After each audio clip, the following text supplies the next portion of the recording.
Hello everyone, this is the Peaceful Revolutionary Sylvain Rochon speaking. I am happy to be back. The topic for today is the Brussels attack, the terrorist attack that happened a couple of weeks ago, I believe the 22nd of 2016. During my vacation, I keep receiving information, and I knew this had happened, and I watched a couple of videos. I said, well, okay, yet another terrorist attack happened, and I don't really follow the news on the TV like the major medias because, well, as you probably know, all the same media companies own the media, and it's a business, so they publish whatever story is going to pay them more. So it's not always the truth, and sometimes it's misinformation even. So I really don't trust the media. So I do my own research, and I have a bunch of friends that feed me with some information from here and there from various sources to allow for a better oversight of what really happens and try to get a grasp of the real story, not just the one that's shown by CNN, BBC, and these groups that are kind of one-sided or potentially completely false. I just don't trust them. So I do my own digging, and I recommend you guys do the same. When you pick on something that you care about, don't follow the media, the mass media, because these are owned by the big shots, and they're calling the shots, and sometimes they're going to use the media to drive sales or to drive us to ask our government to go do something like go to war with a country. And terrorism is a big thing these days, and it's a big driver for economical reasons, especially for the United States, Israel, and some other countries that profit from military might and increases in armaments and things like that. So whenever there's a terrorist attack, I always ask myself, is this a false flag event? And for those of you who don't know what a false flag event is, it's essentially a something terrible or some event that happens that drives people nuts or angry or whatever it is, and some other group is claiming for the attack or whatnot. In this case, a terrorist attack. That is somewhere in the Middle East, somewhere out of the way, but in fact it's coordinated and organized by your own government, or by another government that make it pass as another flag, hence the false flag terminology. So when they were attacked in Brussels, I was thinking to myself, well, that's a great way for these money makers, these arm dealers, and countries that love to go to war for financial reasons, like the States and others, to increase the anger or the motivation to actually keep actions going on in places like Syria, potentially Turkey, and in the Middle East. So you kind of wonder, well, is this a real terrorist attack that has been claimed by ISIS, apparently, according to the news, or is it a false flag to make us think that this has actually happened? And driving us to green stamp our governments to go with NATO and do something, go and attack another country under the guise of trying to remove ISIS terrorists from there, and that kind of deal. But really, they're going there for the oil, or they're going there to displace a politician or a dictator or whoever else they want to replace because they don't like how they do things. I mean, you can look at what happened in Libya with Gaddafi. We can look at what happened with Saddam Hussein in Iraq. What's going on in Syria right now? And 9/11.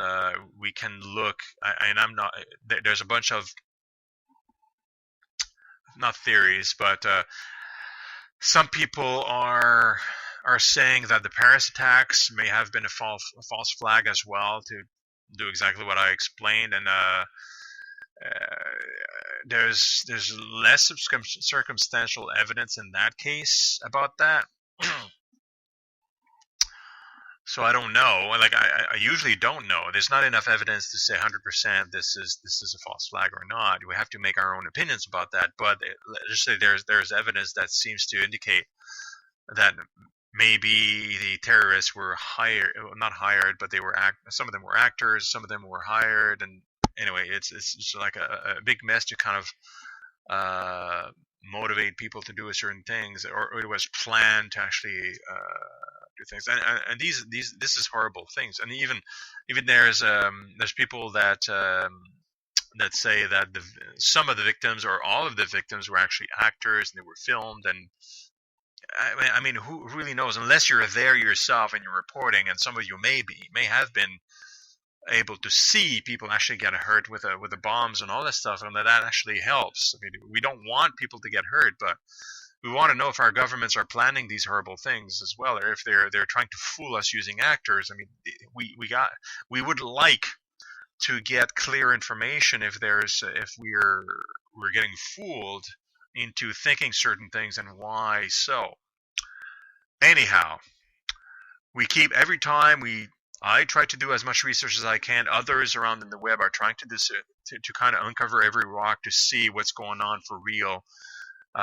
If there is a suspicion of anything else than exactly what it seems to be.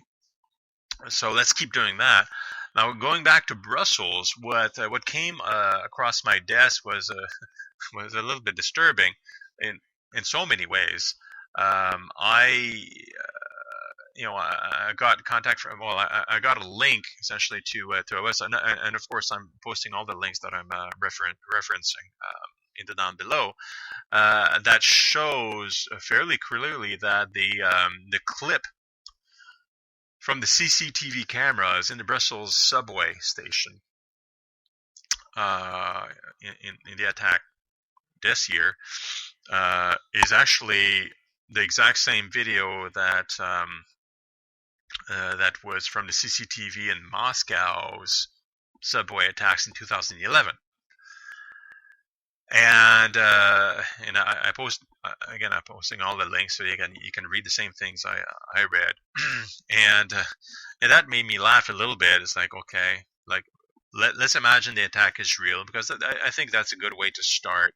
That people died, there was a bomb and all this stuff. So why did CNN publish a doctored CCTV footage? Because I mean, you see the timestamp; it says 2011, but I'm showing you now the different couple of pictures just to help you out. In one of the links I have it down below, it shows the comparatives of the two videos, the one from Moscow and the one from Brussels. And in the two pictures I'm showing now, you can see I circled in the two videos from that same website. The first link you're going to see in the down below, where there's two comparisons. I'm circling two men. I know it's fuzzy because it's CCTV and I'm taking screenshots of it, so it's not that clear. But if you follow these two guys, essentially the cameras are in almost the same position.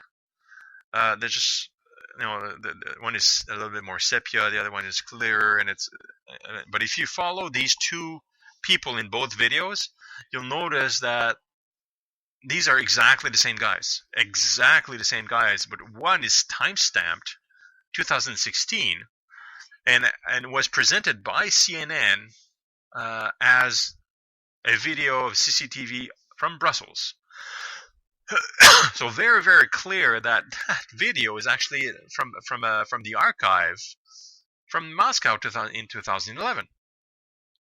Now, either the TV station is not validating their sources, which sometimes they are right now.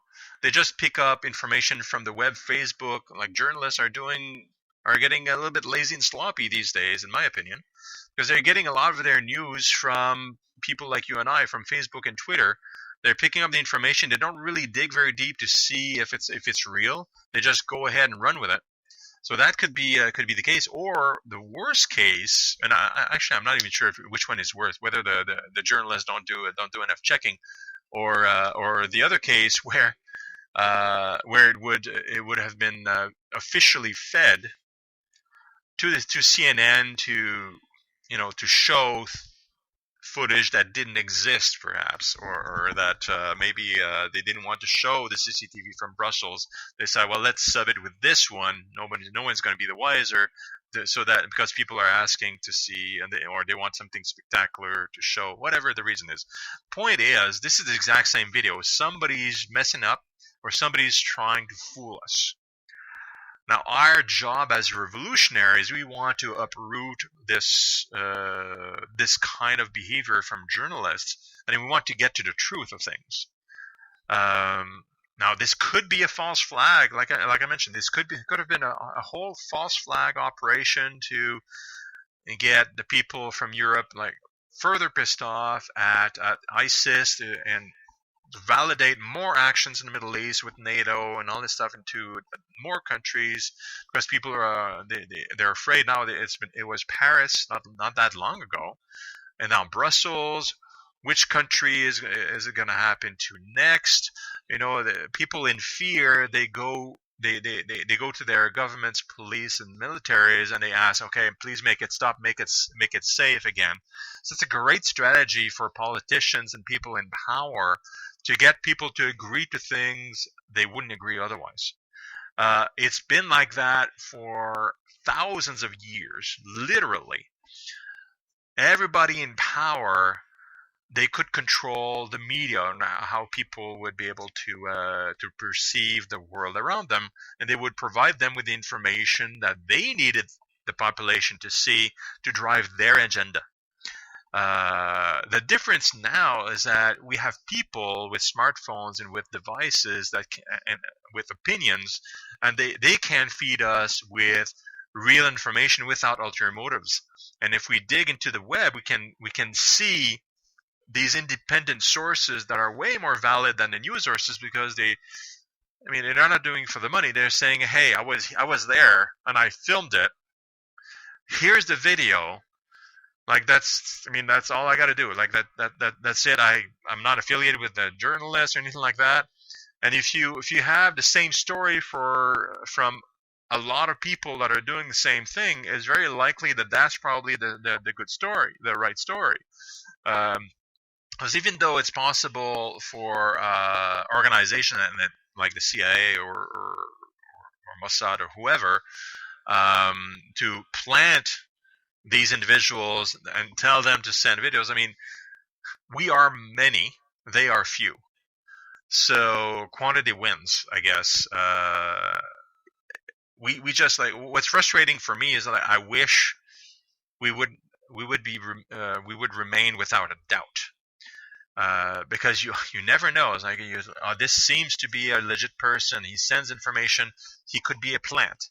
You don't know. Even with the best intentions and the best research, we're not sure. We have to, just like I always say, we have to make our own mind about things, and draw as much information as we can, make our own mind, and take action accordingly in a logical, peaceful manner, and try to get things to change. And that's just about the best we can do. And most importantly, we need to talk about these things, which is why I do these blogs about some ideas and opinions, and kind of revealing possible problems, maybe suggesting certain possibilities. And I'm hoping you guys that are watching and listening, you can do some of your own research beyond those links that I'm showing in the down below, and again, make up your own mind. And if you find better information or something that's fairly conclusive, hell, send it over to me. I'll certainly talk about it again, and I'll do further research, and I'll do what I need to do to get the word out. And hopefully others will do the same through social media and whatnot. All right. So the Brussels attacks, tragic. I'm almost convinced that it actually happened, that it was not actors or anything like that, that people have died, which is super terrible. In particular, if it's a false flag, then that means NATO or Europe or the Brussels actually organized it. It's probably not Belgium, by the way.